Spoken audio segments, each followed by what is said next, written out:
Ang jurisdiction ng Supreme Court ay nasa respondents dito sa petition na to. So, ang Philippine government represented by the Executive Secretary, DOJ Secretary, at DILG Secretary at iba pa, hindi siya directed sa ICC. Ang malinaw is kailangan gawin nila ang lahat ng makakaya nila para mapauwi si Pangulong Duterte. Babawiin ba ng ICC? Papayag ba yung ICC na makalabas si Pangulong Duterte? Problema na yan ng gobyerno natin. Kasi sila nag-create ng problema na yan. Kung hindi nyo mapapakita na ginawa nyo ang lahat para mapabalik sila, iko-contempt namin kayo. Ito ang nakakagulat na balita ngayon sa mundo ng politika. Kaugnay nga sa inilabas na resolusyon ng Supreme Court patungkol sa writ of habeas corpus petition ng kampo ni na dating Pangulong Duterte ay binigyang linaw nga ng legal counsel nito ang katanungan sa kung mayroon nga bang jurisdiction ang Supreme Court sa ICC kung sakali man. Sa isang panayam ay sinabi nga ni Attorney Paolo Panelo na hindi naman nakadirekta sa International Criminal Court ang petisyong writ of habeas corpus bagkus ay sa mga respondents lang at yun nga ay ang palasyo at ang mga miyembro ng gabinete nito na may direktang partisipasyon sa ginawang illegal di umano na pag-aresto at pagpapadala kay dating Pangulong Duterte sa The Hague. Dagdag din niya na di umano kung papayag man o hindi ang ICC na makauwi ang dating Pangulo ay problema na ng Administrasyong Marcos sa kung ano ang kanilang mga gagawing hakbang kung sakali mang pagbigyan ng korte ang petisyon at obligahin nga silang pabalikin sa bansa ang dating chief executive dahil nga sila naman ang gumawa at nagsimula ng problemang ito.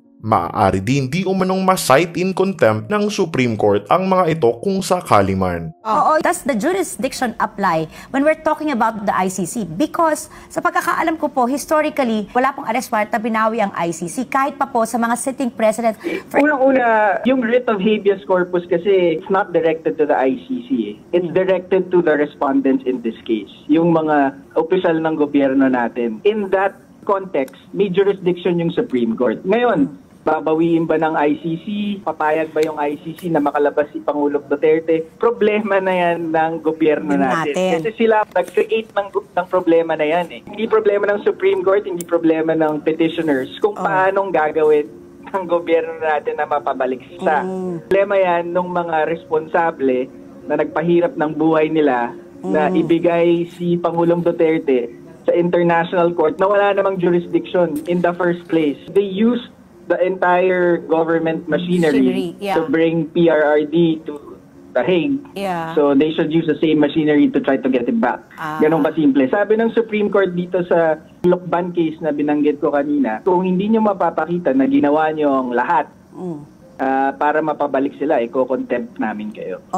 So kailangan ipakita ng gobyerno natin exhaustive good faith efforts to try to bring him back. Si Admar po ito. Hanggang sa kasulukuyan ay wala pa pong desisyon ata ang Korte Suprema natin doon sa pag-question, sa pagpapadala dito kay dating Pangulong Rodrigo Duterte sa ICC. Sakali man na maglabas ng desisyon ang Korte Suprema paborable sa dating Pangulo, nakikita niyo po ba na maaring may pagbabago? Like, mapapauwi ba siya? Mapipilit bang ICC na mapauwi siya dito sa ating bansa, Attorney? I-clarify ko lang, Admar, na ang jurisdiction ng Supreme Court ay nasa respondents dito sa petition na to. So, ang Philippine government represented by the Executive Secretary, DOJ Secretary, at DILG Secretary at iba pa, hindi siya directed sa ICC. So, pag naglabas ng order itong Supreme Court na inuutusan yung government officials natin na pauwiin si Pangulong Duterte, hindi siya addressed sa ICC.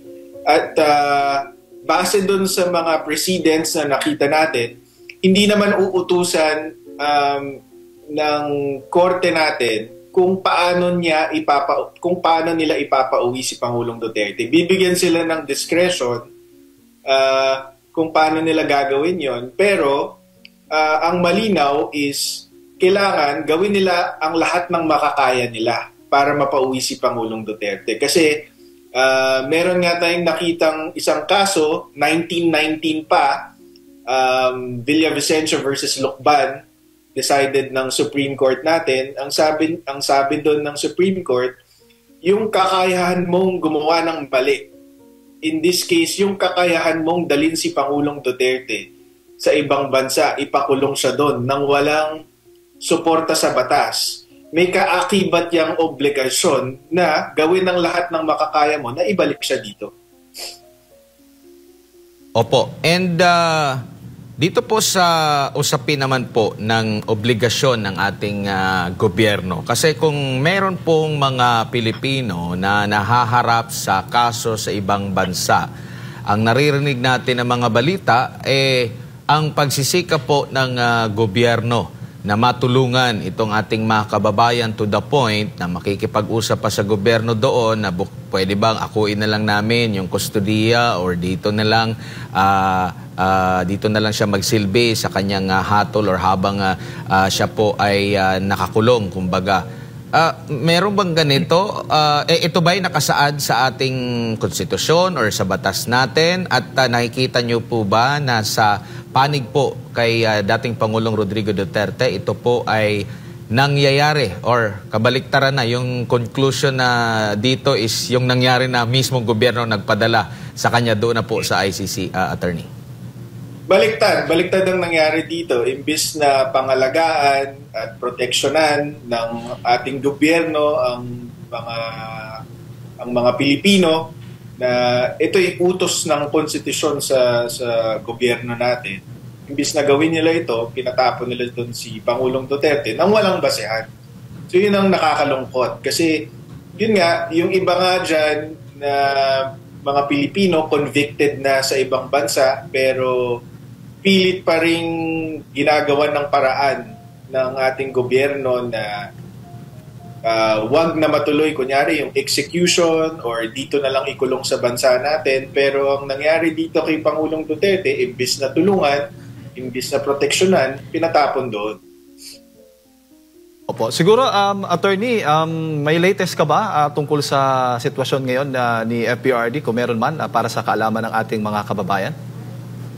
Wala sa ngayon, bukod dun sa mga nakikita nating interviews, pero ang kailangan mangyari talaga is umaksyon na yung Supreme Court kasi 257 days nang walang aksyon ang Supreme Court natin sa petitions for habeas corpus ng mga anak ni PRRD. Kung hindi nyo lang natatanong, yung habeas corpus kasi dapat mabilisang remedy yan for any form of illegal detention. Dapat araw lang ang binibilang dyan, hindi buwan. Ngayon magwawalong buwan na wala pang aksyon ng Supreme Court. And because tahimik ang Supreme Court ng napakatagal na, marami nang nangyari na sana naiwasan. Una, sana hindi lumubha yung kalagayan ni Pangulong Duterte sa ICC kung umaksyon lang sila agad. Pangalawa, yung mga government officials na responsable sa pagkadakip niya at pagtapon sa ICC, imbis na parusahan, ginantimpalaan ng mga plum government positions like si Ombudsman Remulla, si General Torre, naging PNP chief, si Marcos Lacanilaw na naghatid mismo kay PRRD sa ICC, ngayon LTO chief na. Pangatlo, dahil tahimik ang Supreme Court, pwedeng maulit yung ginawa nila kay PRRD kay Senator Bato. So, napapanahon na talaga na umaksyon ng Supreme Court.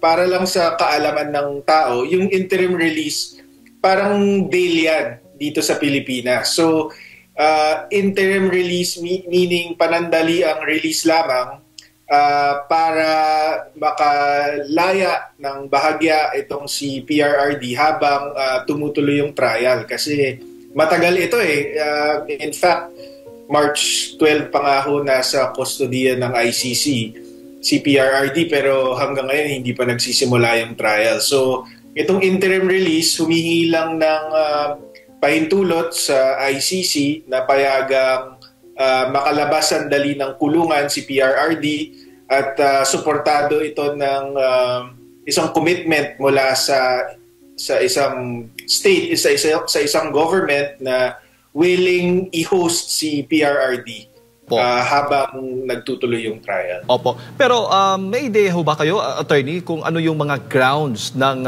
interim release kapag isang akusado ay may hiling na ganito? Ano bang nakasaad po sa batas ng ICC kung meron po kayong ideya? Ang ginamit na grounds ni Nicholas Kaufman is number one, hindi flight risk si PRRD dahil 80 anyos na nga ho siya at saka dahil sa kalagayan niya, in fact nag-file na rin sila ng request for indefinite adjournment kasi nga malubha na yung karamdaman ni PRRD, hindi na daw makaalala masyado si PRRD, so unfit to stand trial. So nangangahulugan kung matanda na siya, mahina na ang pangangatawan niya, mahina na yung cognitive functions niya, hindi na iisipin niyang tumakas pa.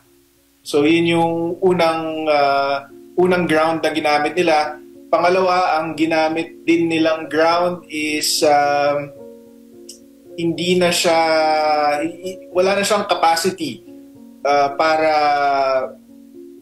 ulitin yung mga krimen na inaakusahan siya or impluwensyahan yung mga witnesses laban sa kanya. Kasi yun ang iniiwasan naman ng ICC. Kapag ikaw ba ay pinakawalan namin, gagawin mo ba ulit yung mga krimen na inakusahan ka? Tsaka meron ka bang pagkakataon na hanapin yung mga testigo laban sa'yo at pahirapan ang buhay nila or i-intimidate sila? Sabi ni Attorney Kaufman, sa kalagayan ni PRRD sa ngayon, wala siyang ganong capacity. So yun ang hiling. Bukod doon, meron nga pong guarantee or commitment from another state to host him and to implement the necessary security measures para masiguro na secure si PRRD at wala siyang magagawang hindi gusto ng ICC.